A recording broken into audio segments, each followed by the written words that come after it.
husky talk and the roar of the buzz of the whisper, the butterfly why of honey and wonder and thirsty hunger. They give you their hand with everything in it, and your heart lurches into, give me a place to stand and I will move the universe, squeeze it down into the perfect toy to light the smile inside your eye. Would give you anything. Imagine this, multiplied by every newborn smile in a heartbreak world. If you could be Santa for every boy and girl. Imagine a magic workshop powered by Twinkle, the iDrive, quantum indecision, and reindeer jive. Every elf in all 11 dimensions, drugged and demented, but working with manic precision. And just in the nick of time engine, that's why they call you St. Nick. And in the back of the sleigh, a bag big enough to carry its weight and wishes this is it. The delicious impossible minute when every child on the planet is given the one perfect gift that says, this is your world, and you belong in it. Imagine you could do this one wonderful thing, but that was all you could do. And the toys would go out and be used up and worn out and broken, and that was good. The way that was good. That was why you would build that, and that was good. The way it should be, that was why you would build them. Toys were made to be broken, not children. But in the war-torn days of the in-between year, the names would change, but it was always King Herod's reign. And his soldiers would go from door to door with bloody swords, while you all worked on through tears and horror, knowing you could never make it right.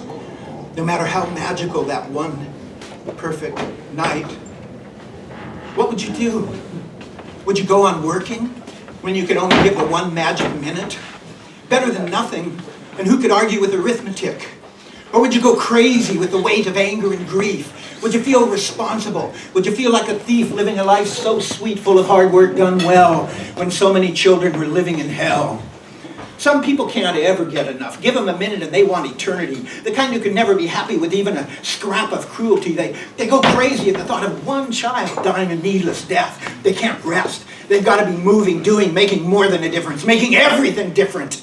These are the crazy Santas who never give up. Crazy Santas, mad with love.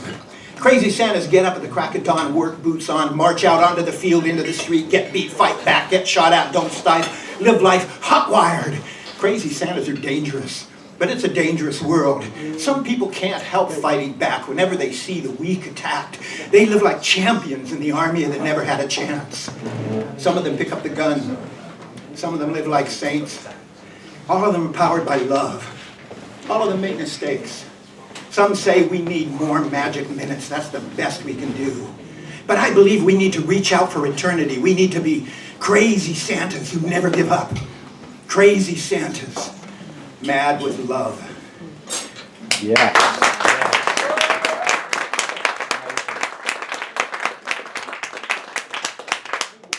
Okay, one more poem. I was just accepted not too long ago into the New York Fringe Festival. Wow. Wow. And I've just been canceled from No. They objected to the publicity release. Like 4 lines from the poem I'm going to do for you. And I think I'll do the poem first, and then I'll tell you the 4 lines that got me kicked out of the festival. Two-spirit. I should do a footnote maybe for some people. Two-spirit is a term coined by Native American activists as a sort of an umbrella term for a variety of different practices in some First Peoples tribes in North America, nations and tribes in different places, different variations, but things, roles that don't correspond directly to either male or female. And some people, mostly from outside the culture as far as I know, have taken that and as an argument for that there are more than 2 sexes. So two-spirit. They gave us the Enlightenment. We thank them with genocide.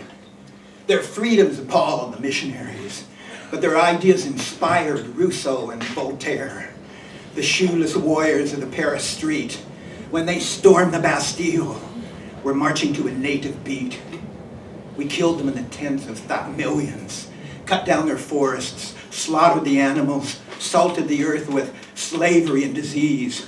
Now we come to pick over the bones and use them as weapons for our fashionable ideas. Two-spirit does not belong to us. It belongs to the cultures we destroyed. Over 60,000 years of human history shattered, wisdom buried, wonders lost. I've read about cities vast in scale that rose up with a harvest moon and then melted away in the spring. I've read you could start at the mouth of the Mississippi, travel north to the Great Lakes, through many tribes and villages, many different languages, many cultures and traditions, and always find a welcome. I've read about the turtle and the bear, the wolf, the elk, and the beaver clans. I've read that in some places, sometimes, if you had a dream and it told you what to do, you had to do it. And anyone you met, if you told them about it, they had to help you out. We have glimpses of times and places where women and men were friends, where both sexes were respected, where the rules of gender had many variations, many different meanings, and sometimes were not even rules at all. This was no lost paradise. It was life, blossom and thorn.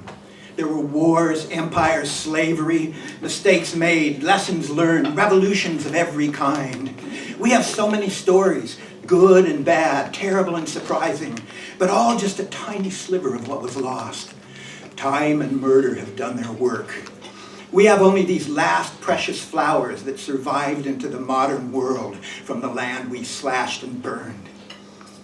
We can respect the flowers. We can be inspired by them.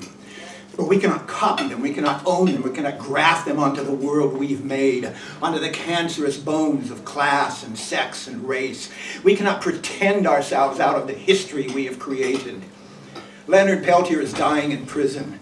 Native women are still disappearing. The war against the land and its people goes on. The war against women goes on. The war against the poor goes on. We have no license to speak for those who survived the genocide our ancestors brought with them. No license to spend their culture like easy money to decorate the crimes and cruelties of a world we must destroy and build anew. First Peoples have a right to self-determination. The entire planet cries out for revolution. The war goes on, and we are losing. So tempting to crawl back into a land of fantasy where the personal is political and nothing else counts. But the war goes on. Time is running out. It's good to learn from different cultures. Dangerous to imagine we understand what we don't. The past can be a magic mirror that shows us just exactly what we want to see. Or it can be an inspiration. All these things were possible. How many more? What else can we do? There are two sexes, male and female. It takes one of each to make a baby.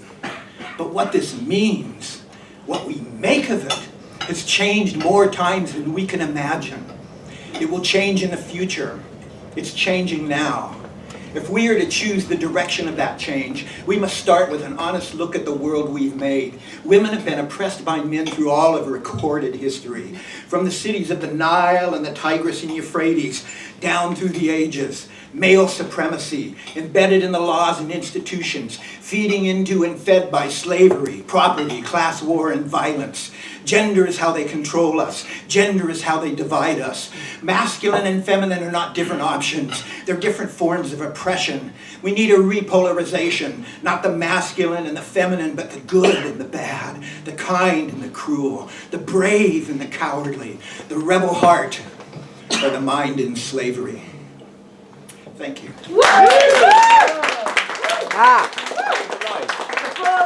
The four lines. The four lines. The four lines. Oh, the four lines. There are two sexes. Yeah. Actually, it was one line that did it. There are two sexes, male and female. Yeah. And that was all they sent out, wrote back to me and said, listen, we can't put that on publicity, that's transphobic. Yeah. I said, no, it's not, it's not. No, it's not. I think context is the word, isn't it, really? You know, bloody hell.